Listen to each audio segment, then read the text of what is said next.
Assalamualaikum warahmatullahi wabarakatuh dan salam Malaysia Madani. Tak kenal maka tak cinta. Izinkan saya memperkenalkan diri. Saya bernama Azwa Safrina binti Saifuddin dan saya berumur 12 tahun. Saya bersekolah di Sekolah Kebangsaan PAU Kuala Berang, Terengganu. Kod sekolah saya ialah PBA 5006. Hobi saya ialah membaca buku dan menonton televisyen.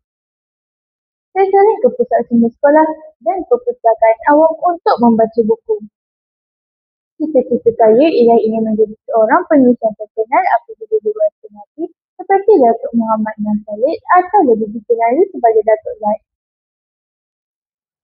Hari ini saya sangat teruja untuk berkongsi sebuah novel yang telah saya baca iaitu Menggapai Cita-cita. Banyak isi yang menarik yang boleh kita hayati bersama di dalam novel ini. Mari kita kupas satu persatu.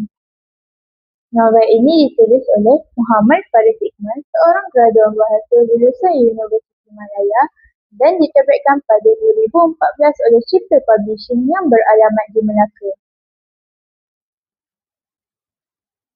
Buku ini mengandungi 90 muka surat dan dibahagi kepada 8 bab.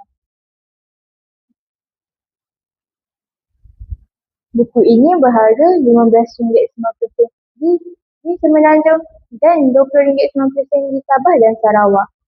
Harga yang ditawarkan sangat sesuai bagi pelajar seperti saya. Dalam cerita novel ini sangat menarik, di mana ia mengisahkan seorang pelajar yang bernama Zuraida yang mula menanam minat terhadap bidang penulisan atas dorongan abangnya. Dia gemar mengisahkan tentang perkara yang berlaku di sekitarnya. Namun begitu, rakan-rakan sekolahnya sering memperkecilkan minat serta cita-cita Zuraida untuk menjadi seorang penulis. Walau bagaimanapun, semangatnya kembali pulih kerana abangnya yang sentiasa mendorong dan menunjuk ajak Zuraida agar tetap menulis.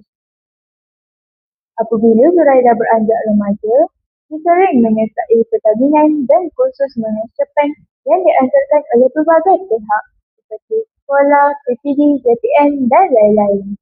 Dia juga menyertai persatuan penulis tempat.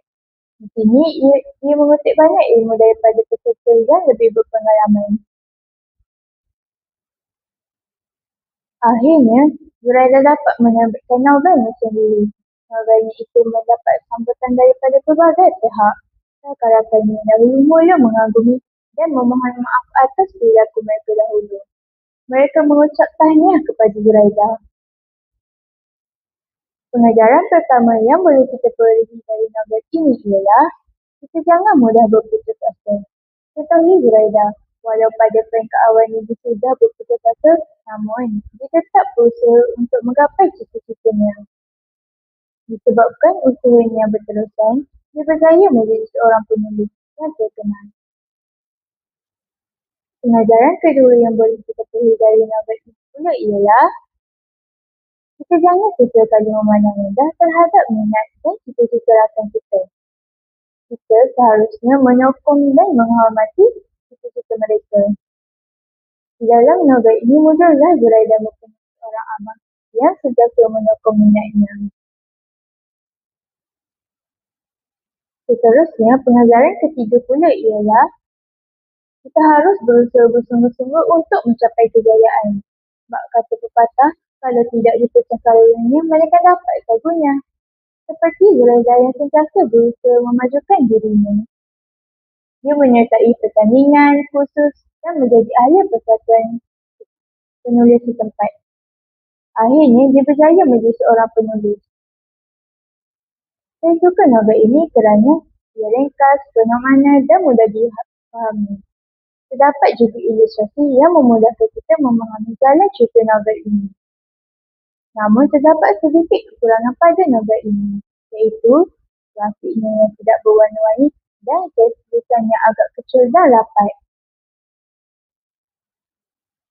Namun, mesej yang ingin penulis sampaikan tetap berjaya menawan hati para pembaca. Kesimpulannya, setiap permasalahan pasti ada kemudahan. Yang sengaja jangan bersejiwa. Semoga novel Muhammad Farid Ismail ini dapat memberi inspirasi dan mengubah persepsi kehidupan buat kita semua. Sekian bicara buku dari saya. Terima kasih.